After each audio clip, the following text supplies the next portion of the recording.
Well, welcome to a new book of the study of the Bible. For those who have been here before, we've been making a long, dedicated study through the book of Job. So today we are going to be making a dedicated study through the book of Esther. It's not as long. Exactly. So we have some fewer chapters to cover, but hopefully you will glean just as much as you did out of the book of Job. For those who've been in my studies before, you'll know one of the things that I do, especially that first study, I don't spend as much time giving you all the background before we even begin reading in the book. We just start reading the book, and then as the verses open up to the context, then we spend time in the context. So we'll get there today, but we're going to do it through the beginning scriptures. Just so y'all know, there are a lot of reasons that people choose not to study the book of Esther. For one thing, it is one of the Old Testament books that's named after a woman. Believe it or not, that's a problem for some people. They don't want to study the book. It is one of two Old Testament books that does not mention God directly. So there is no mention of God in the book of Esther in a direct fashion. The other one is the book of the Song of Solomon. It is one of two books of the Bible that details specifically the persecution of the Jewish people. The other book would be the book of Exodus. So those two books, just their primary, they mention and they detail the persecution of the Jews. Esther is the only Old Testament book in which the entire narrative of the book takes place in Persia. So there's no part of it that takes place in Palestine or Israel or any of that geography. There is nothing quoted or referred to in the New Testament from the book of Esther. So most all the other Old Testament books, when you're doing your reading through the New Testament, you will find quotes, or not maybe direct quotes, but you can tell from the context or the word choices that it's supposed to be a quote from an author or a prophet from the Old Testament. Esther is the only book that was not found in the recovered Dead Sea Scrolls at Qumran.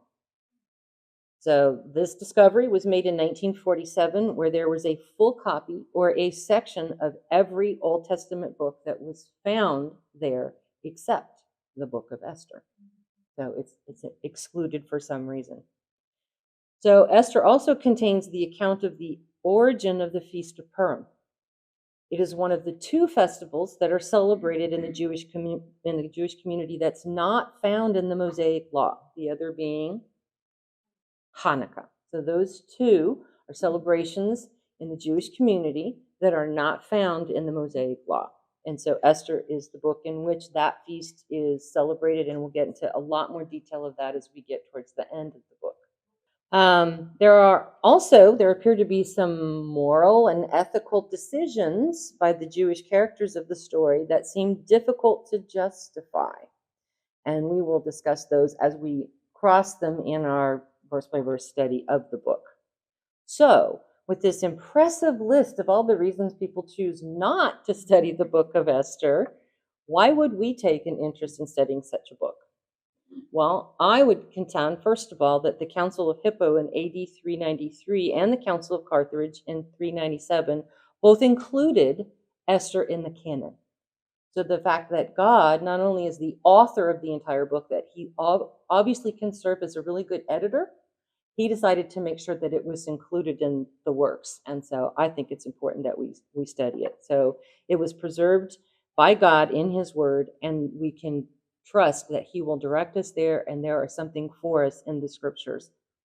All scriptures are given to us for specific reasons, and we get a confirmation of that in 2 Timothy chapter 3, verses 16 and 17. So 2 Timothy chapter 3, 16 and 17.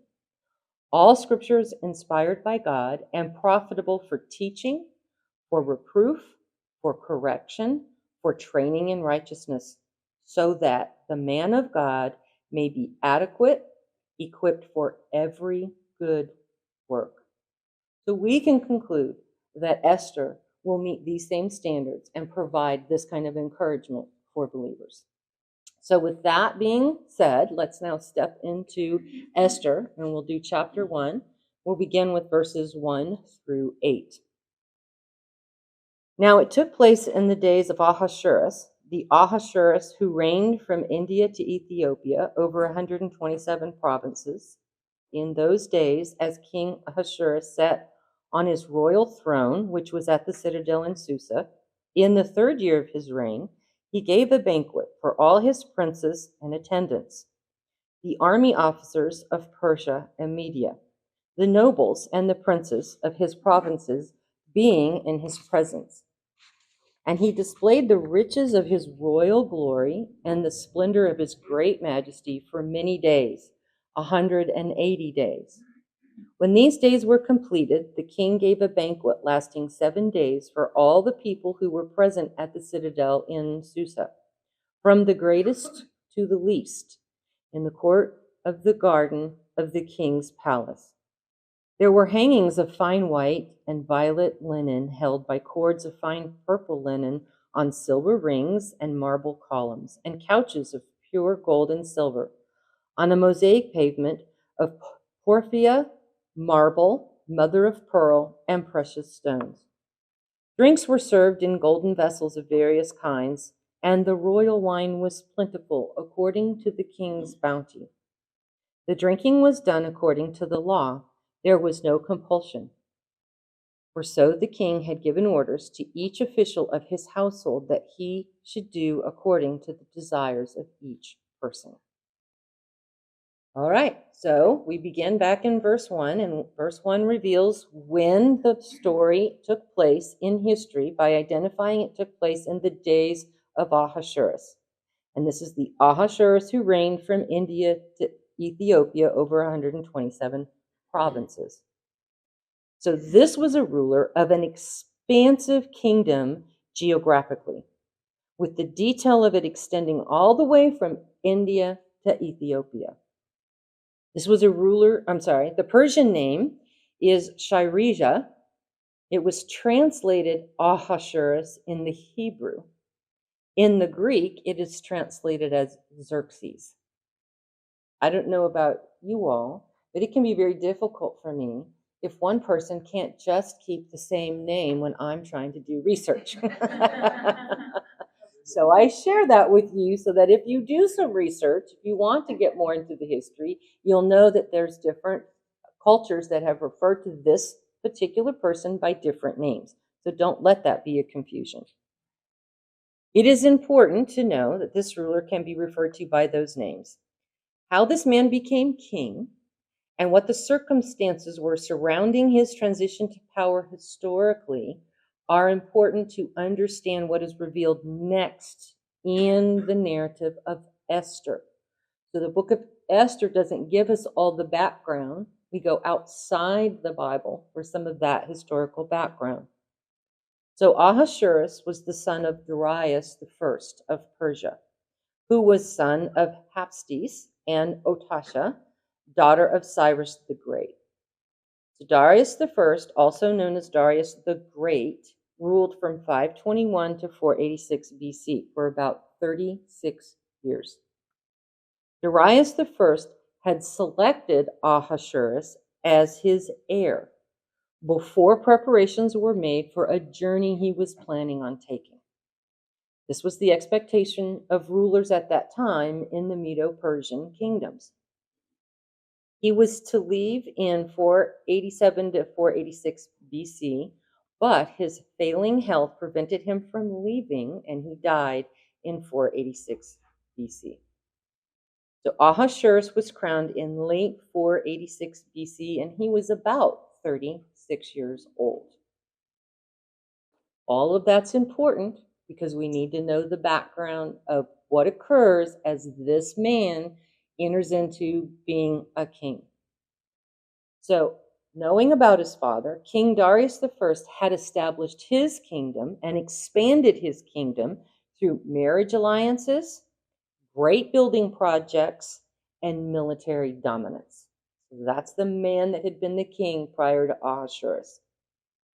He separated the kingdom into provinces and he assigned governors to oversee them. So this was his structure that he used in overseeing and being the administrator of such a large kingdom. He had established Aramaic as the official language in his kingdom. He had introduced a single monetary system, and he had connected the kingdom by building an intertwining road system. That's amazing in that time period, considering how large this kingdom was. In biblical importance, King Darius I supported rebuilding the Jewish temple in Jerusalem. We get that when we look to the book of Ezra. In Ezra chapter 6, verses 14 and 15. So Ezra 6, 14 and 15. And the elders of the Jews were successful in building through the prophesying of Haggai the prophet and Zechariah the son of Iddo. And they finished building according to the command of the God of Israel and the decree of Cyrus, Darius, and Artaxerxes, king of Persia. This temple was completed on the 3rd day of the month, Adar. It was the 6th year of the reign of King Darius. So the decree to allow the rebuilding of the temple in Jerusalem, which had been initiated by Cyrus the Great, it was again acknowledged to be enforced during the reign of Darius I. So the temple was completed during the reign of Darius I. So it's standing in Jerusalem as we're in the book of Esther. From the scriptural reference, the notable king missing in this chronology would be King Ahasuerus, right? So we had Cyrus the Great who signed, we have Darius who's in power, and we know that the temple was completed. And then we hear about Artaxerxes, which is Ahasuerus' son. So there's this gap of a king that's not mentioned in terms of relationship to this decree that was signed. But the building continued, and we get a lot more detail in the history books when Artaxerxes is king, where the walls are completed and the city is continuing to be built. And you can read about that in the book of Ezra and Nehemiah. So the events recorded in Ezra and Nehemiah are events that took place while this man's son was the king of the kingdom.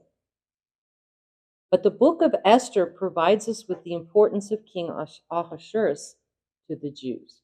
Even though he's not listed in that list in terms of the decree that had been signed or the building, doesn't mean that God wasn't using this king and wasn't using him specifically in regards to his people. And that's what the entire book of Esther unfolds for us.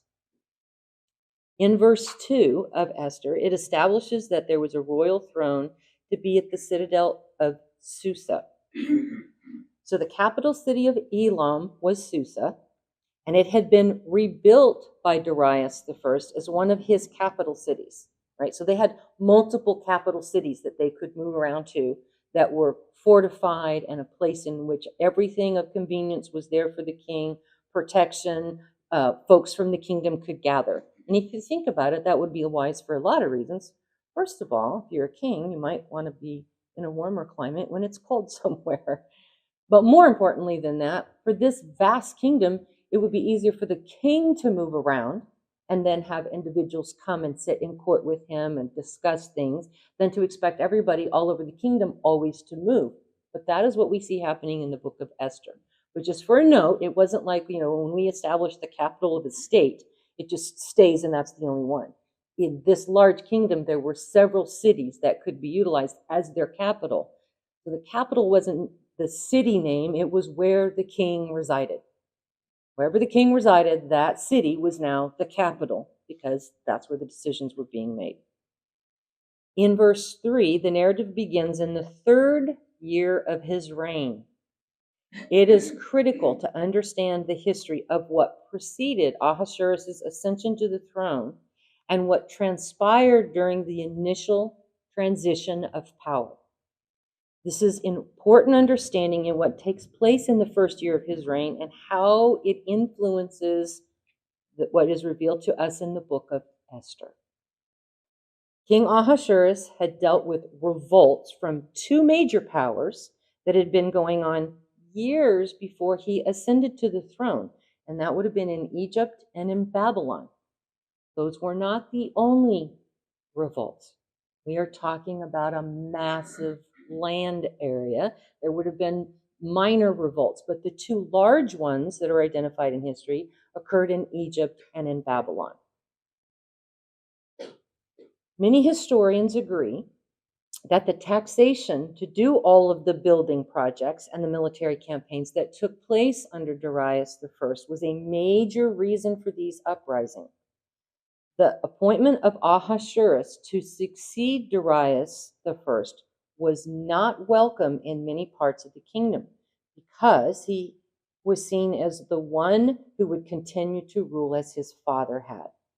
And there were many who wanted a change of leadership style to be a less domineering and aggressive, expansive man. Just to say here, there's a whole lot of history here. You are free to go out and do all the research of history that you desire. This is the briefest overview that I could put together, but there's a lot of very interesting detail if you're a history buff. Like other sons that would have been like firstborn sons, how come they were passed over so that Ahasuerus was the one that was recommended to be the heir to the throne? Why did that happen? You know, if you can only imagine in the families that you know, if the eldest is passed over for somebody else, that might create hard feelings. And in that day, those hard feelings wouldn't be kept at the Christmas reunion, right? These would be feelings that would be carried out because there would be those that had loyalty to the oldest son or to the second son or fill in the blank. This is why the revolts were taking place. After putting an end to the revolt in Egypt, he appointed his brother Achaemenes as governor, or as referred to in the scriptures as a satrap. So he took his brother, after the revolt was put down, he says, you be in charge, you make sure that you keep an eye on what's going on, you protect the main kingdom from there being uprising or men taking liberties. During the same time, he had to deal with the revolt ongoing in Babylon. So this is a man who must be able to multitask. There's not one thing happening in one place. There's a lot of things going on. The one in Babylon has just a little bit of an interesting twist to it. So in Babylon, there was a custom that one would accept that they were king over Babylon, where they would go on New Year's Day to this statue. So if the rightful king would show up in Babylon and go to this particular statue and clasp the hands of the statue of Bel, this would have been a sign of acceptance of power from the worshipped entity. So that's the way it was supposed to work. You're the king, you show up in Babylon, and in Babylon on New Year's Day, you go to the statue, you clasp the hands, and now we are seen as the king because we clasp his hands, and now that god or that statue that represents a god acknowledges you as the king over Babylon. Isn't it just fun, all the stuff that went on? Imagine, if you would, that the president of the United States had to travel to every state and do something that that state required the president to do in order to be acknowledged as the president of the United States. That's kind of what was going on here. So Ahasuerus defied this tradition. And instead, he captured their gold statue and he had it melted down. You can see why there may have been a revolt in Babylon. This prevented anyone else from practicing this tradition and subsequently challenging his rule as the king of Babylon. But this infuriated those of influence in Babylon, especially those who had gained their power through the religious worship of Baal. You see how it's all connected? And Ahasuerus came along and said, no, not going there and not doing that. As a matter of fact, we're going to take your statue, we're just going to melt it down so that it can't have that representation anymore. Well, for those who made their living off of the power, right? Because there's a little bit of power when you got to come to my God and hold his hand, and then I get to decide who's invited to see it, right? There's all kinds of intrigue that goes with that.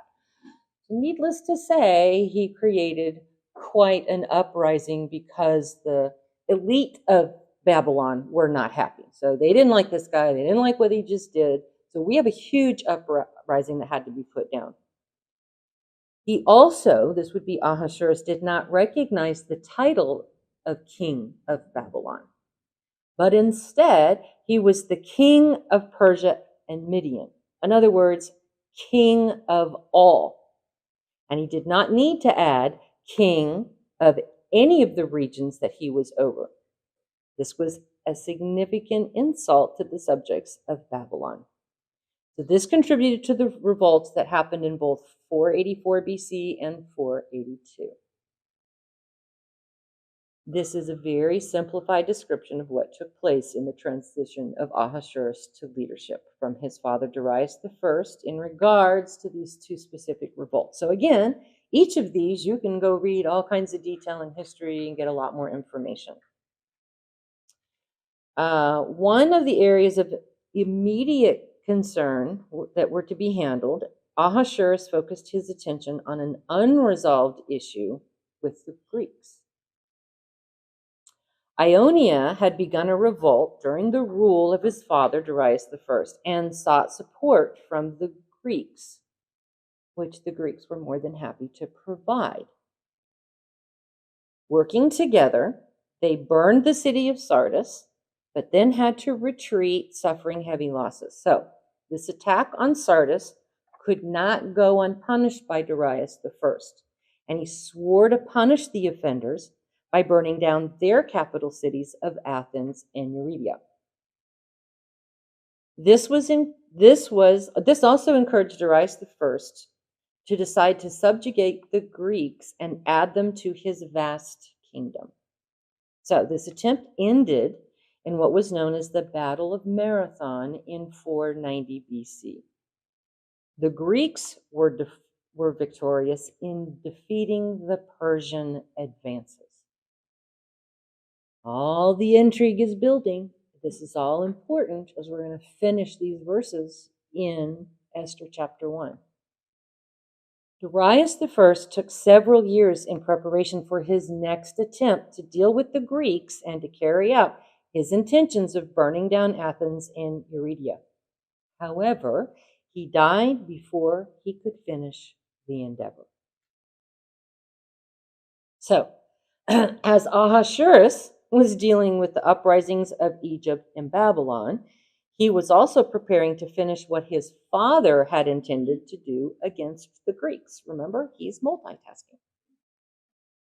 The ancient historian Herodotus recorded that Ahasuerus continued the preparations begun by Darius I for another 4 years after he became the king. For those that don't know, Herodotus, and I put a quote from him. What he says is for full 4 years after the conquest of Egypt, he was equipping his force and preparing all that was needed for it. Before the 5th year was completed, he set forth on his march with the might of a great multitude. So we get the detail of how long this gathering took place of the military and the support for the military before the launching of the attack took place. That's what brings us back to the book of Esther. We are 3 years into Ahasuerus' ascension to the throne, according to Esther, which would be 483 BC. There's 1 year left before this great battle is to be waged against the Greeks in 484 BC. So the scene is set in the city of Susa, which served as one of the capital cities of the Persian Empire during this time. The other locations were Ecbatana, Babylon, and Persepolis. So in verse 3, we learn Ahasuerus gave a banquet for all his princes and attendants, the army officers of Persia and Media, the nobles and the princes of his provinces being in his presence. All right. Who are these people and why are they being invited there? So we'll start with the princes would be referring to royal family or the royal family line. This was probably includes the sons of Darius the First. This would include grandchildren. This might include uncles, right? Anybody that's part of the royal family would, and they were male, they would be the princes. So the royal family's there. The attendants would be those who served the king and the royal family in a very close personal service.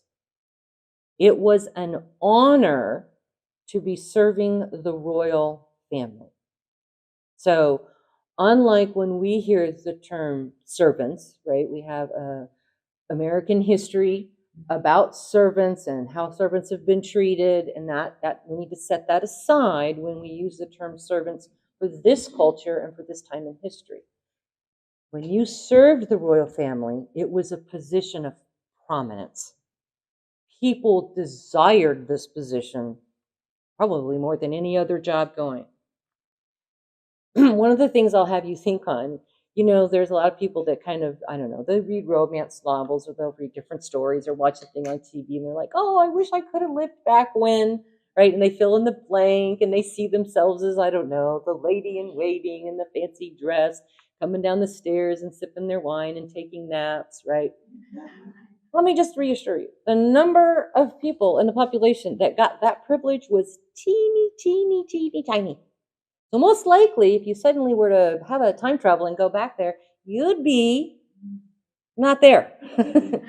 You'd be on your knees in the garden, birthing another child, cleaning the dirt floors, right? You would be one of the people just trying to survive. That's what most people were.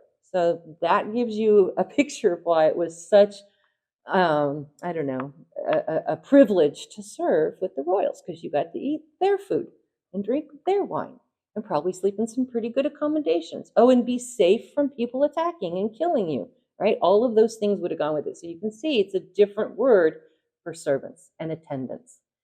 And these people also would have been there with everything that the royals were going through. So they would have probably also been the kind of people the royal could turn to and say, well, what do you think? Right? Because that person would know the family history or the background to all the situations that are going on and would be able to say, well, since we know this about Uncle Tommy, let's, right? They would have been there for that as well. Anyway, next to those listed that we just talked about with the royals were the army officials from Persia and Media. And this would clearly be talking about the military leaders of his kingdom. Finally, the nobles and the princes of his provinces were invited.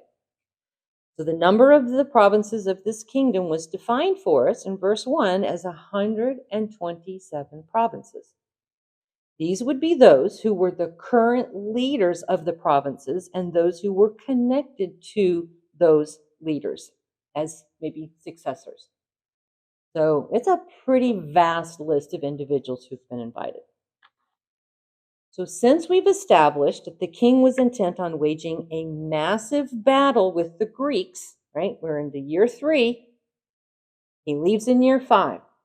There's some very tenuous things that need to go on in the next couple of years.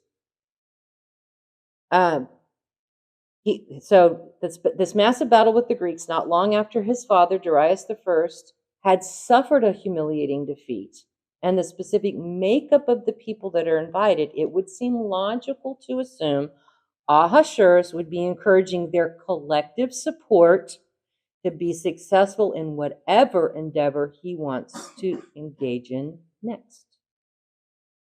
Verse 4 describes one of the ways the king intends to garner their needed support as he displayed the riches of his royal glory and the splendor of his great majesty for many days.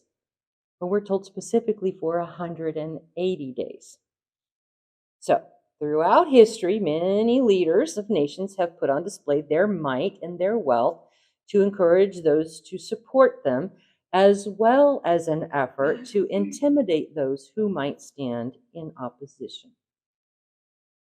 Picture modern day, oh, I don't know, North Korea, China, Soviet Union, as they have their massive parades with scores of armed marching soldiers, lines of tanks and trucks, displaying aircraft and other hardware for military purposes. This becomes a more effective now with the invention of television, which allows these images to be seen by far larger audience than just those that are in a capital city. King Ahasuerus, not having the invention of television, brings together the leaders from the far reaches of the kingdom over 180 days or 6 months time period. So it does not make sense. This is a net. This is not me going anywhere else. This is me saying, with all of this understanding of history, it does not make sense to have this extensive list of people, including all the military leaders and all the governing leaders from all 127 provinces in Susa for the full 6 months. It is not realistic to pull everyone out of their governing responsibilities at the same time for an extended period of time. That would have left the kingdom vulnerable at what is obviously a very frail time. We got revolts going on everywhere. That makes no sense. It makes more sense that all of the individuals would have been invited to Susa for some part of the 6 months. The king's goal was to gain political and military and financial support for a large-scale military operation. He would be asking for money to support this endeavor, as well as for soldiers from each of the provinces and supplies like, oh, I don't know, ships, soldiers, food, weapons, right? All of that needs to be managed and brought together. So these are the same people that his father would have pulled support from, who have recently suffered a great loss. So he's got to go back to these people in a short period of time and say, we can do this. I'm a good leader.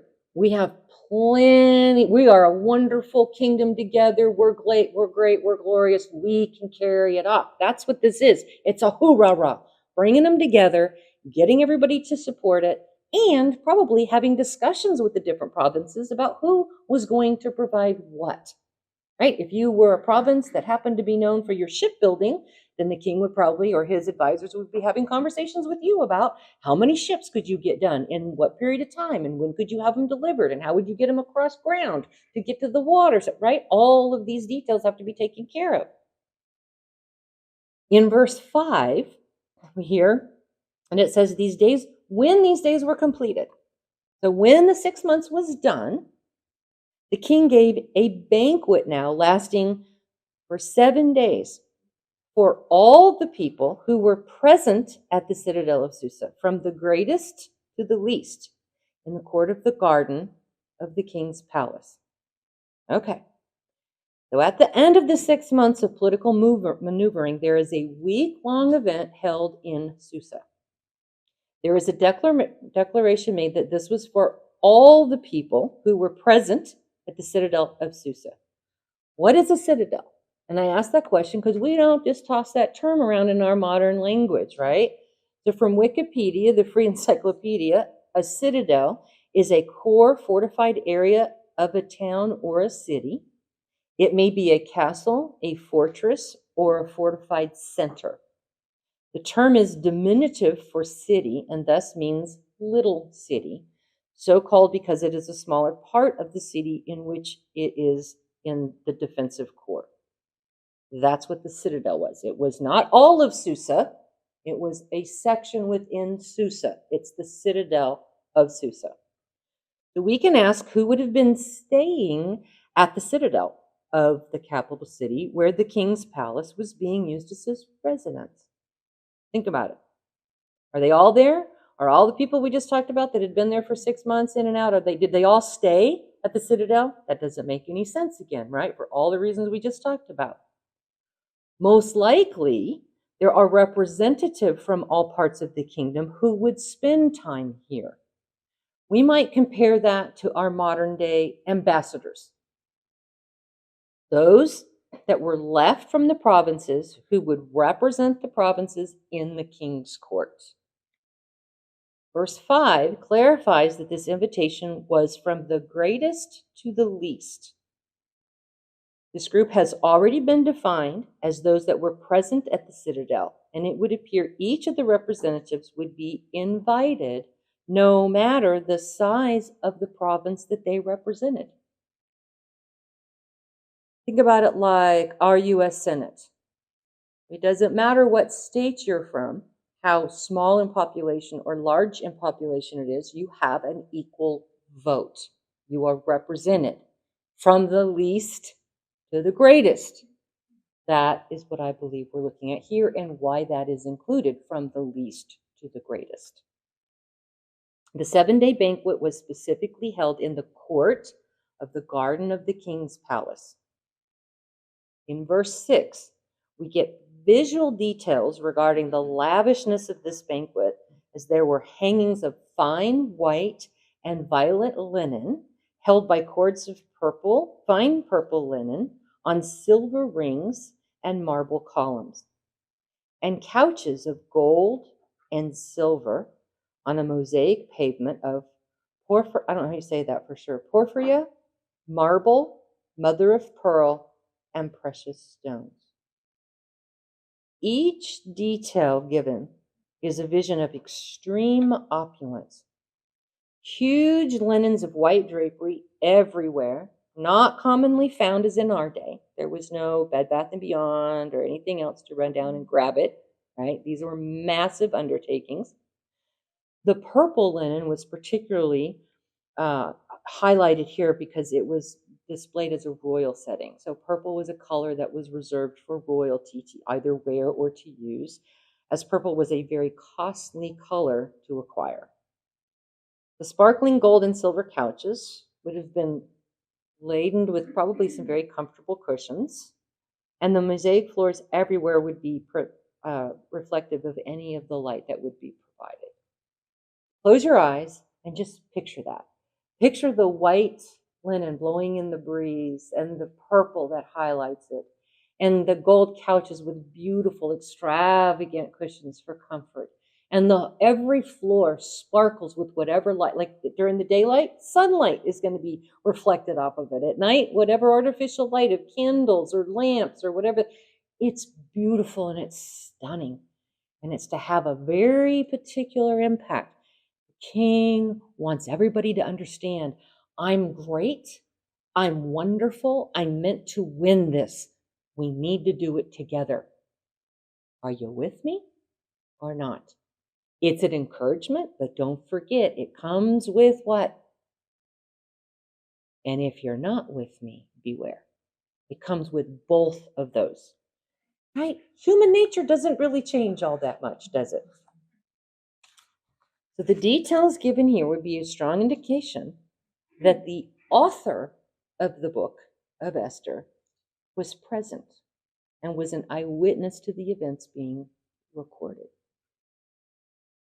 In verse 7, it continues to describe the lavishness that's poured out to those attending, as the drinks were served in golden vessels of various kinds, and that the royal wine was plentiful according to the king's bounty.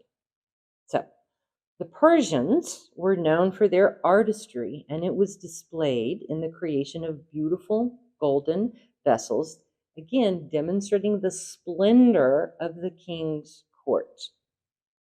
So unlike when, I don't know, when we set a table, don't we like to have all of them be all matchy-matchy, right?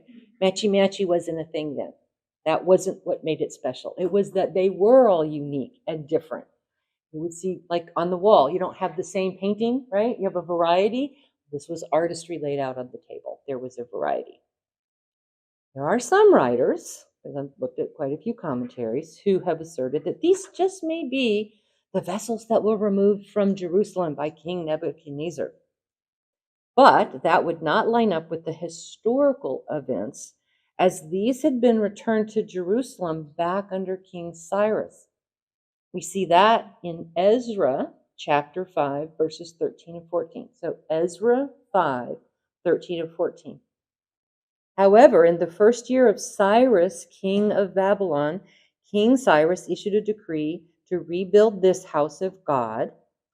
Also, the gold and silver utensils of the house of God, which Nebuchadnezzar had taken from the temple in Jerusalem and brought them to the temple of Babylon. These King Cyrus took from the temple of Babylon, and they were given to one whose name was Shalmaneser, whom he had appointed governor. So everything that Nebuchadnezzar had taken under Cyrus, when he signed the decree, he gave back all that had been collected and had been stored in Babylon, and it was to go back to Jerusalem. That's just a side note, only because there were some people within the commentaries that went off on this. Oh, and these were the vessels and they were being used for this horror. It's like, we're not going there because we can just cut that off when we looked at the simplicity of the context. Verse 7 also indicates that the royal wine was plentiful.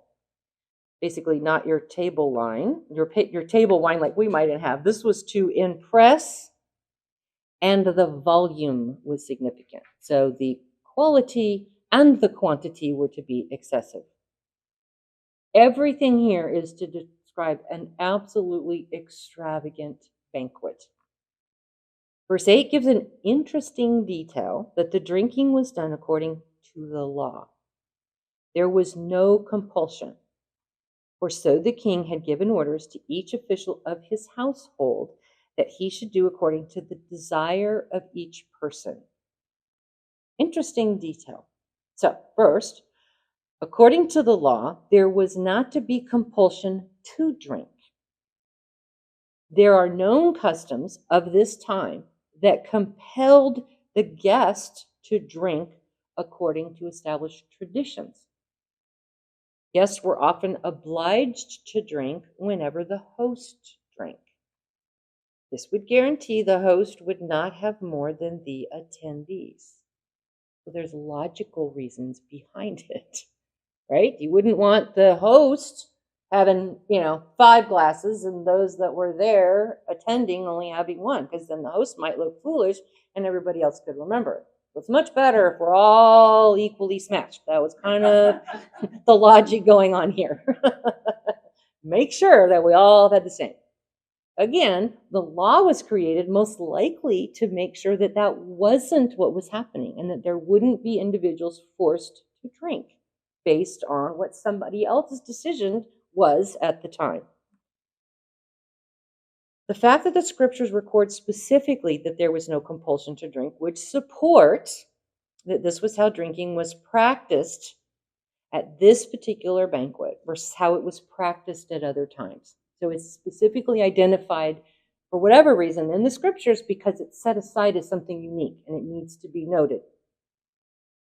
The scriptures say for this event, the king had given orders to each of the officials of his household that he should do according to the desires of each person. Those serving were to honor the wishes of the guests attending. Keep in mind, in this vast reaches of this kingdom and all the cultures that would have been represented here, this was done to honor each culture's tradition and not to force what may have been the norm of the king's court as a mandate. This was graciousness being open to all those that were there at the citadel of Susa. So, in these first 8 verses of Esther, we have introduced to the historical time the placement and time. So the time was about 483 BC. We've identified one of the main characters of the narrative, known historically as Ahasuerus or Xerxes, depending on what historical records you may be reading. The location of the events transpired at the citadel of Susa. With these details, we are able to understand with more clarity the remainder of the events that will follow in our study of Esther. In our contextual study of the time period, We know of the political intrigue that is happening, like the revolts and the transition of the newly appointed king, the recent history of the war against the Greeks that had been waged by Darius I. We also have the benefit of hindsight as we know what takes place a year from now and their happenings in history. This is the backdrop to give us a foundation for understanding the book of Esther in its historical context. As we continue our study of the people included in the narrative given in Esther, we will have a better understanding of the events surrounding them and the impact of their decisions and their actions. We can glean from their response to the circumstances a model for how we are to respond in our own circumstances. That this isn't a story that we read set up on a shelf. It's a story, it's a narrative that as we read, we need to glean what is being communicated in this story that's relevant for us today. The overriding theme of the book of Esther will lead us back to a beautiful picture of the sovereignty of God in history. How God uses world events to continue revealing His perfect plan for His purposes to bring Him glory. That is the beginning of the book of Esther.